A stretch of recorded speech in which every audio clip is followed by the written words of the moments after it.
Are you really behind or are you just running a different race? I think as you get older, especially in your 20s, this is a question that you really have to ask yourself. And even if you don't, it comes up in one way or the other.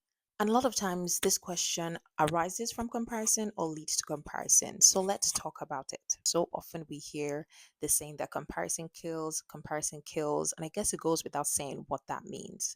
However, I want to address from a spiritual perspective what comparison kills. The first thing that comparison will kill is your calling, not all in one go, but slowly.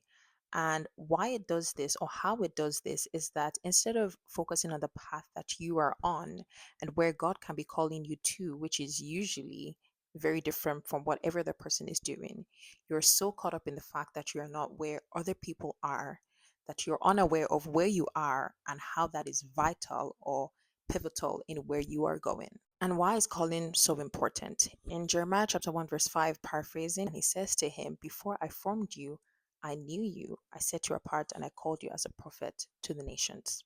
Now, maybe God is not calling you to be a prophet, but He is calling you to be someone different, for sure. So the fact that you're on a different path is not a coincidence, it's intentional. Now, the second thing that comparison will kill is community. Now, a lot of times when we compare ourselves to other people, we tend to look at ourselves from a lower or lesser perspective. And so that can bring up feelings of unworthiness, rejection, feeling less than, feeling like a failure, causing us to withdraw from people, withdraw from community because we feel that way. And so when this happens, you draw away from community. And community is really important because God sets us in communities. Like from the time we are born, it's God's plan for us to be in a family, which would be probably one of the smallest representations of community. And then it can expand into bigger communities of friendship groups, church, school, all these kind of things.